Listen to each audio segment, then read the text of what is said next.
I'm here on the Fintokei platform on myfintokei.com. I'm here in the history on one of my prop accounts that I was trading with. And here on the 29th of September 2024, I took one trade, a short, a sell on euro dollar. And on that trade, I made $17,598.72. And I want to go through the fundamental setup why I was so bearish on the on the euro US dollar and what led me to take this setup. Now I'm going to my trade station. Now I'm using TradeStation for analysis purpose only, ladies and gentlemen, because this is where I can analyze the underlying asset, the futures, and I'm analyzing the euro futures, and also I want to show you the dollar index futures because there was some very significant reading on the US dollar futures. So we start with the weekly chart on SEC, which is the futures, the euro futures, meaning if I placed a trade on the forex pair, it would be the euro dollar. Now I'm opening the weekly chart, and what you can see right now, this is the weekly chart, very bullish trend on the euro dollars, a lot of green candles, very bullish, making higher lows and higher highs. But what we also see now, the red line down here are the retail traders.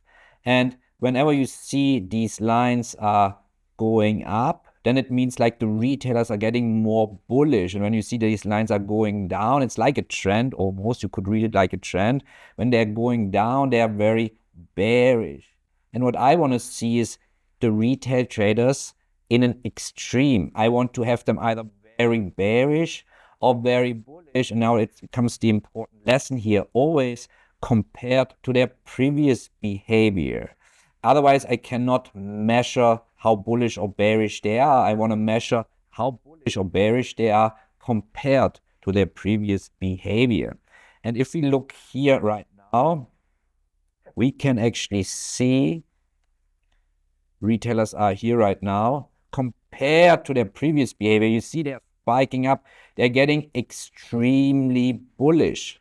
And if we compare how the retail traders behaved last time, they were extremely bullish during these spikes. And we just have to look at these spikes, ladies and gentlemen.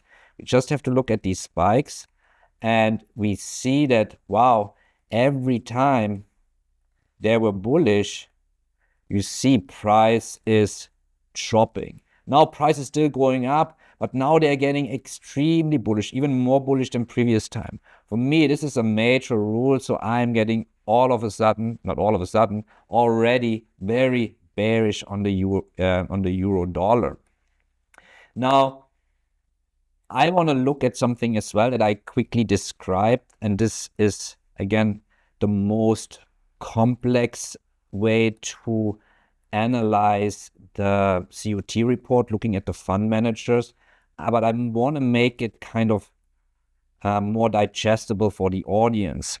We talked about divergence. We see price is making here a higher high on the weekly chart, a higher high on the weekly chart.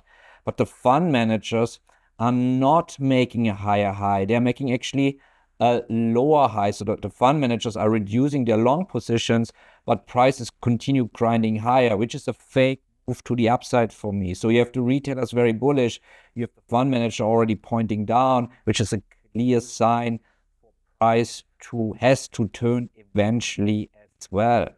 And not only that, and now we look quickly at the US dollar. Why is it important to look at the US dollar? Because people sometimes don't, especially beginners, don't understand that the US dollar is not a currency index, and it's a basket full of currencies. And the major currency in that basket, roughly 67-68%, is the euro dollar. That's why you have such a strong, almost 100% inverse correlation. If the dollar goes up, euro goes down, and vice versa. So obviously we are getting bearish on the euro, so we need to get bullish on the dollar. And if you're not getting bullish on the dollar, then the whole setup would not make sense.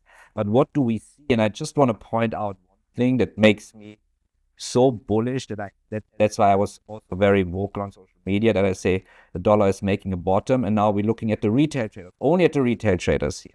And I want to look back at the retail traders in the past 10 years, plus 10 years. And what you see is basically insane, because you see the last time the retail traders were that bearish was only in 2010. So in the past, we're actually the most bearish. The retail traders are the most bearish in the past 10 years. They're the most bearish in the past 10 years on the US dollar. So what does this tell me? Retail traders are always wrong. If they're the most bearish in the past 10 years, then price has to go up. This is a self-fulfilling prophecy. Plus now I'm looking at our seasonal forecast. I'm looking at our seasonal forecast.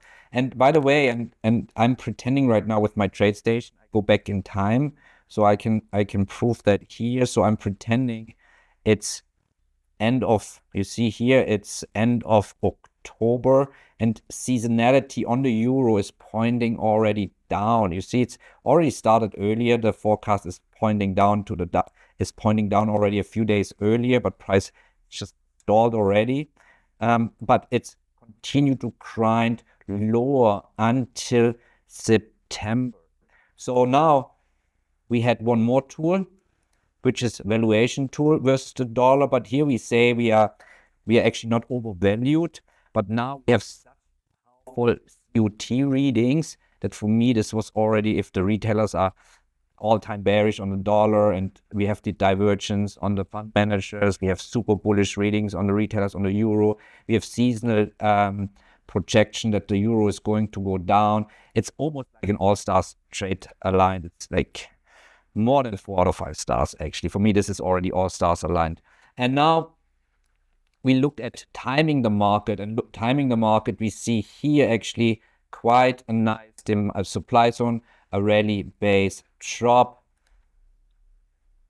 And this is basically where we entered, or where I entered the trade, here in that supply zone, stop above here, the entry, and somewhere actually we could go more into detail. There are some rollover gaps, futures, but this would be now too much of educational content here for that short period of time. But obviously, now if we now look where price went, now I go to customize chart and now go to today's date and see from there, we actually created the top of the top. Price never came back, dropped like a stone, and the rest is history. So yeah, this was a very successful trade. One I took with my Fintokei account, and one I took with all my prop trading accounts. Yeah, that's very nice. How long did you hold the position? How long did I hold that position? This actually, I could have held much longer. I could have held until today. Yeah, literally, I could have held for months. Only actually, yeah, I held it until the third of only. $17,000 in 1 week. Yeah, but it's yeah, exactly. So what exactly? So I wanna say, you know, there is no perfectionism in trading, because people are always looking back and say, oh, I could have made more money, I could have done this. But in trading, it's always could have, should have, would have. You're like never happy in a way, as long as I say, and you have to learn, this is part of the learning journey as well. You have to appreciate if you are consistently profitable, regardless of how much money you happy, because you're part of the 1% of the entire trading world, right? I mean, but then it's like, really, if you say, oh, I could have done this and I should have done this, it's like, in hindsight, we are all much better than we actually are. But so we should really appreciate if we are consistently profitable, and if we make profit and we stick to our rules, we followed our rules, then we should really appreciate that. Everything else is just like, yeah, it's not, we should not bother our mind with. Yeah, this is absolute reaching. Yeah. Right. Great question. And that's, you usually hold your position for Yeah, an average, yeah. So in that period, of course, a lot of fundamentals can come up. Like, let me, I honestly that it's on the markets. Do you follow those things? Do you like, no, not really.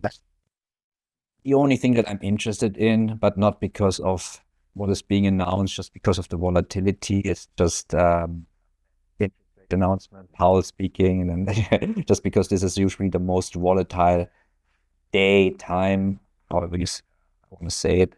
So this where I'm just looking what prices do, not necessarily managing my trade differently, because I would say, because I'm swing trading, I give price already enough leeway to breathe, to move, to cope with the volatility market. So that's why I don't necessarily care about the news, because eventually price will does what the fundamentals predict price to do, right?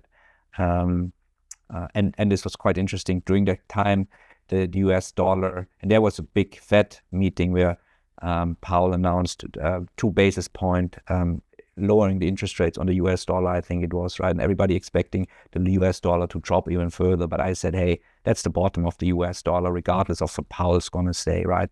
Because it was the reading on the fundamentals that I'm reading were already so strong that this has to happen regardless of, I call this all outside noise, right? This is all for the public, right? It's for the public to make like assumptions and predictions on the outside noise. But you should, I'm a firm believer in an objective set of rules, because only if you have an objective set of rules, you can become consistent, and therefore you can become consistently profitable.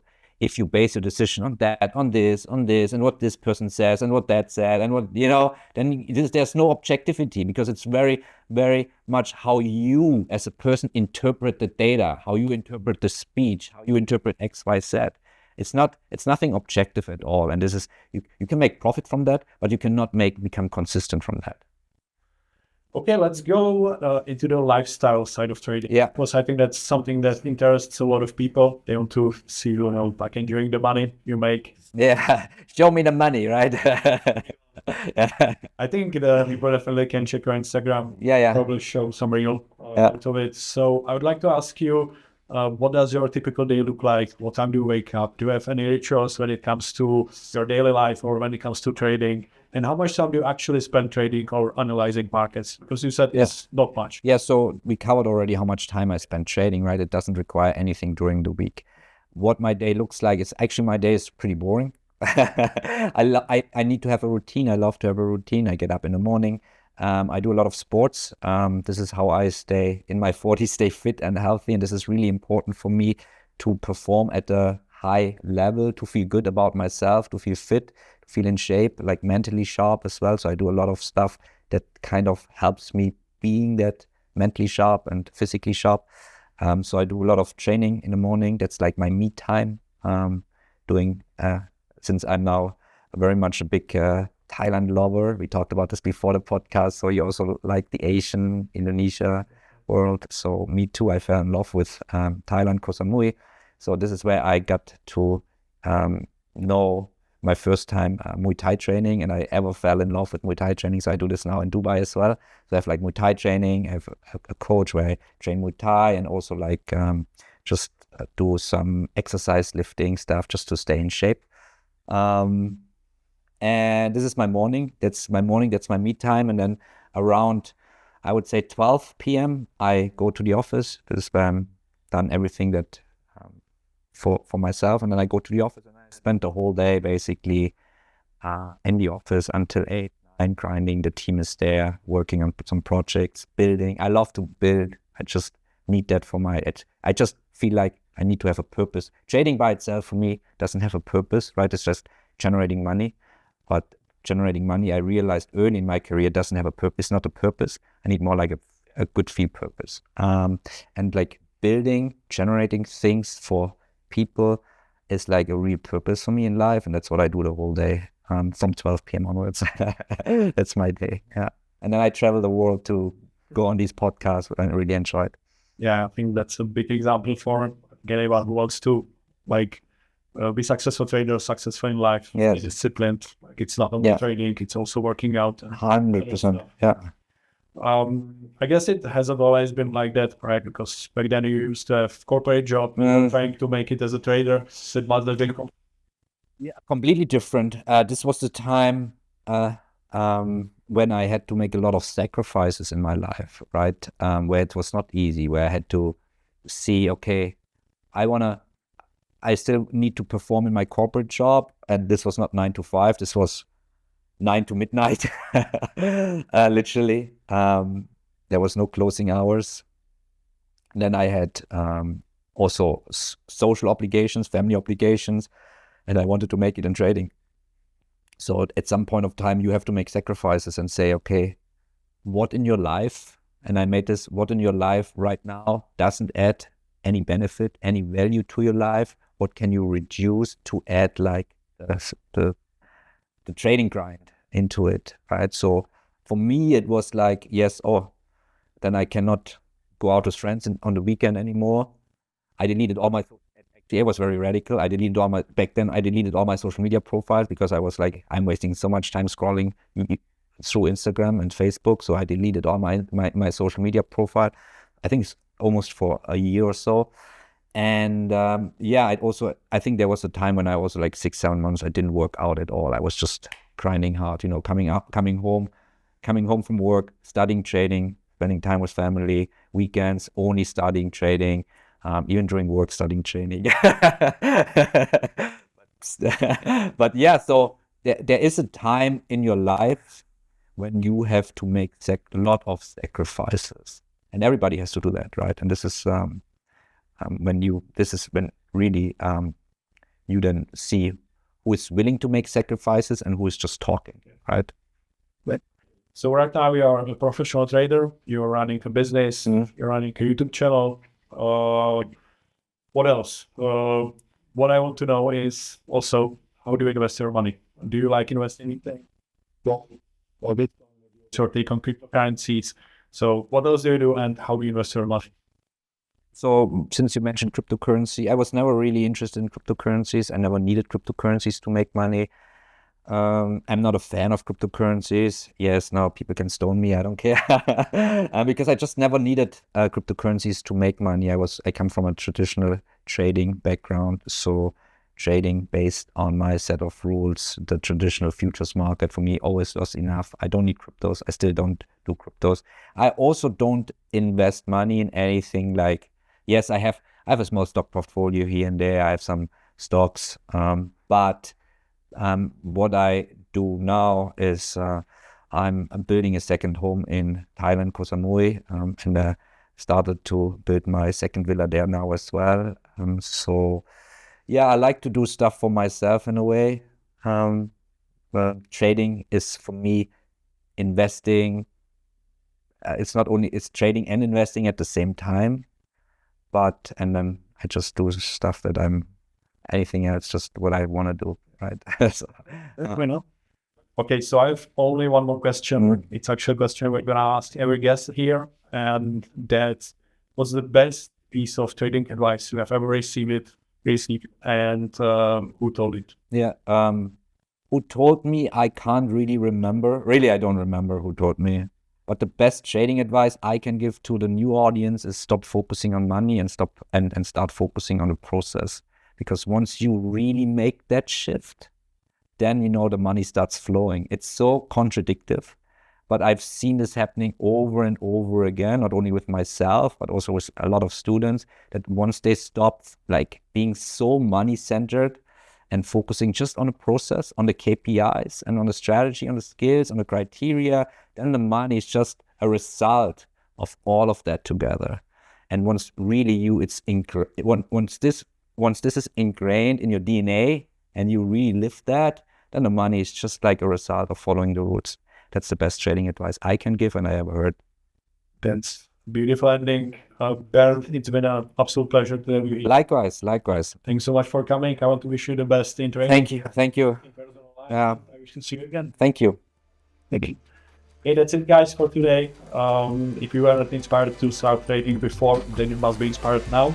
So definitely check out the links in the description. Subscribe to this channel, and I'll see you next time.